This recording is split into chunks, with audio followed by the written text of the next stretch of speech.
Our next presentation in this session is Dr. Priyamvada Acharya. The title of her presentation is Understanding the Interactions of HIV-1 Envelope with the Host Immune System Using Cryo-Electron Microscopy. Thank you. Pointer. Hi, everyone. I'm really excited and honored to be here. So thanks for the invitation. So I'm going to talk about how we are using cryo-EM to understand the HIV-1 envelope and how it interacts with the host immune system. So I joined in July 2018 in the Division of Structural Biology. So the talk is divided into four topics. One is, I'll start with a brief introduction to the DHVI, and then a brief introduction to the Division of Structural Biology. These two will help us understand how structural biology, it fits into the broad goals of DHVI.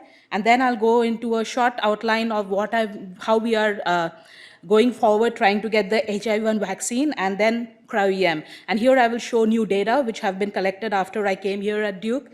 So that will show you how we are doing so far. So DHVI is located, the main building is MSRB2, and there are labs which do all sorts of things. There's the flow lab and the BSL-1 lab. There are other buildings as well, including the biocontainment facility, but the main hub is MSRB2. So the pathogens studied include, but this is not a complete list, HIV-1, Zika, influenza, TB, dengue. HIV-1 is a primary focus of my talk here.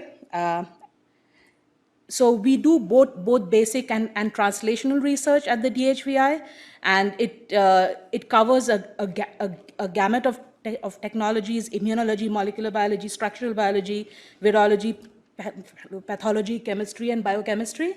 So it's like I took this from Bart Haynes' slide. He gave this slide to me when I asked for a one-line summary. So it's like a biotech company within an academic settings. So what that helps us do is it helps us translate our basic research very quickly into clinical. It helps us go progressively to the clinical side, and hopefully, through very basic investigations, we go into something which has a real impact on human health. So the Division of Structural Biology is located at the Levine Science Research Center. It's kind of here in the basement, and we have the capability to go from DNA to the structure. It has a cell culture lab. It has all the equipment for protein purification to look at biomolecular interactions and X-ray crystallography. So there is another building where the division is also hosted. That's in the SANS building, where all the immunization characterization is done in a very high throughput way. They deal with hundreds of samples per year. This unit is headed by Dr. R.J. Edwards. He's right there. Raise your hand. Yeah, there. And he has a poster, so you might want to speak with him because they do very cool work at a very high throughput, and they are essential to the immunogen development pipeline of DHVI. RJ is joined in the lab by Khatayun Mansouri. You'll see her here at the microscope. So this SANS building has a microscope which is dedicated completely to running this pipeline. And as RJ tells me, they are busy all the year round, every day. So apart from that, we have an adjunct member, Rory Henderson, right there. He's also a CFAR fellow, right? T32 grant awardee. Okay. So he is from another collaborator lab in the DHVI. So this is something we will do in the future as well, that people come to us with projects that they think will benefit from cryo-EM, and if it aligns with our interest, we start them as collaborations. Those fellows embed in our lab, learn the technology, and at the end of the project, go out as cryo-EM experts. So we are doing it with Rory now. And why I believe in this, because that's how I learned cryo-EM, by embedding in a cryo-EM lab for 2 years. So Rory is our guinea pig for the first year. So he also has a poster, which is poster number 14. So apart from the instrumentation we have in the structural biology section, we also interact closely with SMIF, where the Krios microscope is hosted. This is one of the best microscope, not one of the best, it's the best, and it is what gives us our high resolution data. We also have close ties with the Molecular Microscopy Consortium, which is a consortium of Duke University, UNC, and NIEHS. Mario Bognia is the head. He has a lot of experience in cryo-EM, and we intersect at various levels. So now I come to HIV-1 vaccine, which we are interested in looking at using cryo-EM. So this is a brief introduction. So this is a schematic of the HIV-1 virion. And these purple tulip-like things, they are the envelope. So the HIV-1 virion uses the envelope to enter into cells. And because that is, because the envelope is exposed on the virion, that is the sole target for antibodies. So that's why it is of very great interest for HIV-1 vaccine development. So this is a zoomed in view of the envelope. It consists of the GP120 subunit shown in purple and the GP41 subunit, which is the fusion subunit shown in green here. So this conformation is called the prefusion closed HIV-1 trimer. And we'll come back to that later. So why has it been so hard to get an HIV-1 vaccine? It's because it has various defense mechanisms. One of them is glycosylation. So the whole envelope is covered by glycans, and that helps to shield its conserved sites. And what you see here is these green things are the glycans, and the less conserved sites are in purple, and the more conserved sites are in white. You'll see a lot of exposure of the less conserved sites, and the conserved sites get hidden. And it also helps the virus masquerade as self. And then there is an enormous amount of sequence variability, which you see here.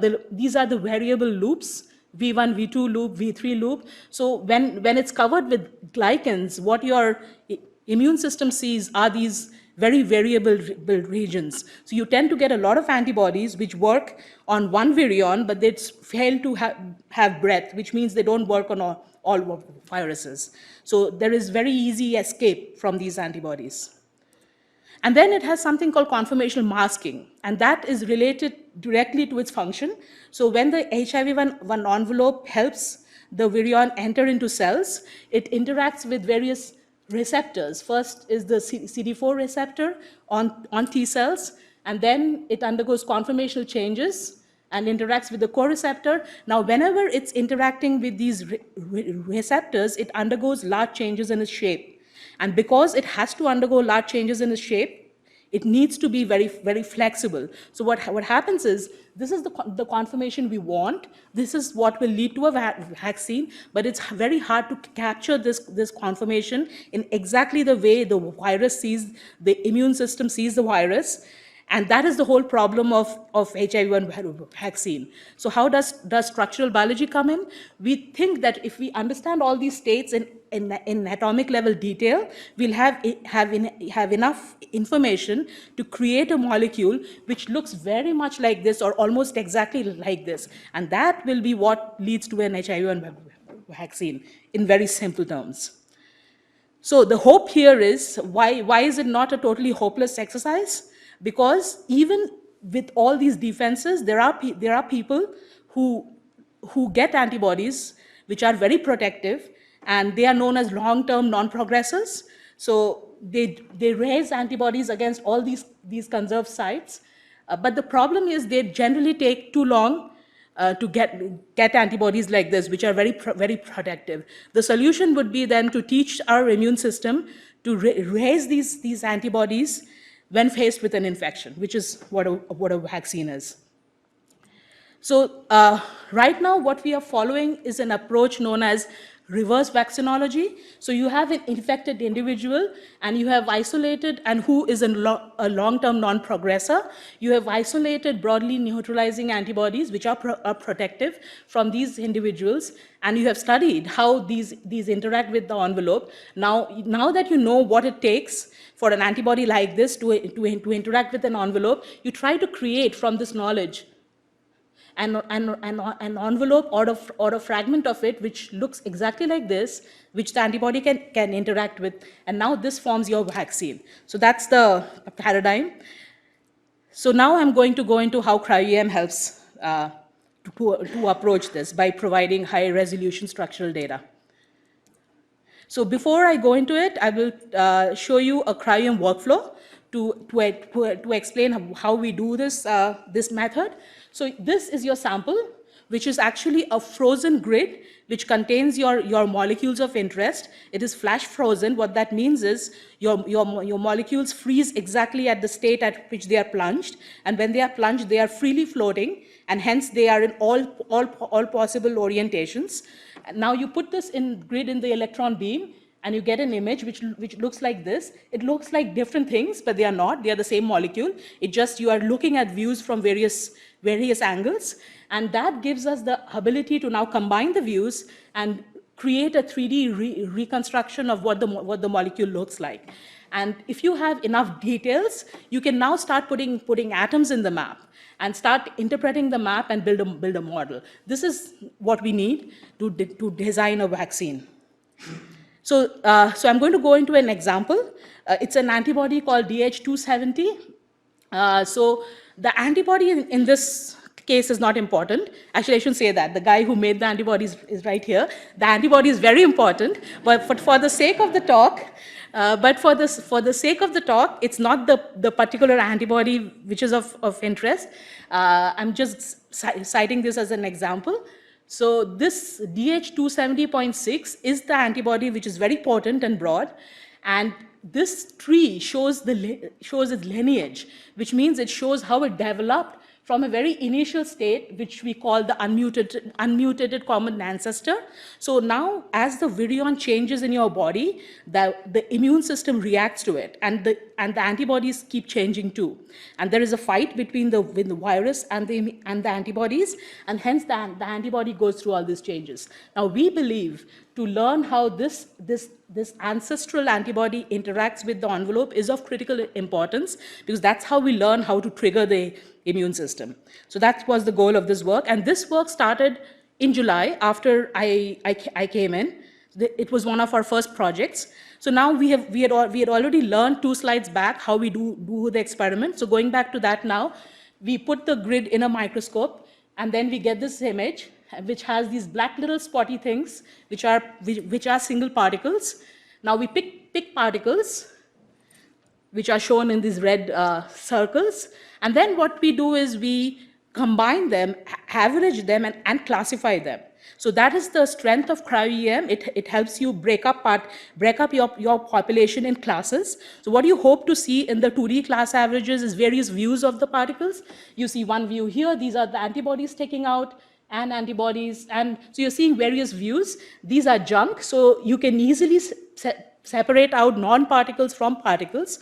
Now, once we do that, we combine all the views, and we get a 3D reconstruction. So what this shows you here in gray is the envelope. It's bound to 3 antibodies shown in purple, and this is the view from the viral membrane side.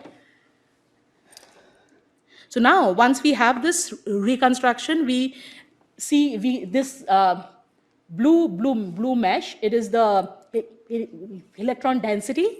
It is the data which we get out of the experiment, and then we can start interpreting it by placing atomic models into it, which I have done here, and hence we learn now how this antibody interacts with the envelope. So these are the details of the antibody loops. These are the glycans, and you see it's very well supported by density, and these are the loops which come in from the envelope. So with these molecular level details, we can now start asking more questions and start designing envelopes which are primed to interact with this DH270 UCA. So this is one example. I'm pretty pleased that it took 2 months to do this work, and it's still in progress, but it shows that not only we are working fine, but the collaborations are all working, and the microscope is working. I think that's a pretty good result. So now I'm showing another result which shows the strength of cryo-EM to look at a highly heterogeneous sample. I chose this example because this differentiates cryo-EM from other structural techniques where we need very pure sample. So this is a complex made of another UCA, CH235, Same, so I'm not going to go through this because we are already experts in this step now. So I'm going to step. So what this shows here is now instead of a nice trimeric species, you find species of different sizes. And you can now pick these species separately and process them differently. So this is an advantage which cryo-EM gives us. And now you can get a nice 3D reconstruction, which you probably couldn't have got from any other technique because you would have had to deal with that large mess. Here you can very easily separate it out. And now you have atomic level details with which you can again recreate how this antibody interacts with the virion or with the envelope. I don't have time, right? Should I skip this example? I could easily do that. 2 minutes? Okay. So another example where you can look at a very small population in a big sample. So this is an antibody which is a special kind of antibody. It is domain swapped, which means that this antibody, instead of being on its own, it chooses to shake hands with another Fab molecule and extends its arm. So for a long time, it was thought that this antibody is special. It could not be recreated, which is being proved wrong at the DHVI now, because we have found that this antibody can be recreated by vaccination. And we were able to prove that by cryo-EM, because among this big population, we were able to find a small amount of subspecies which actually recreated, which looked exactly like a domain-swapped antibody. This is something we are still following up now, but here is a preliminary 3D reconstruction which shows domain swap. So with that, I end the talk, and I want to acknowledge everyone who has been very supportive, especially the people who have collaborated with on these 3 projects. Kevin Saunders is there, right there. And David Montefiore and Wilton Williams for the DH851. And it's very gratifying to have support not only from DHVI and my prior mentors, but also from CIFAR. So I'm very, very appreciative of that. Thank you. Thank you, Priya.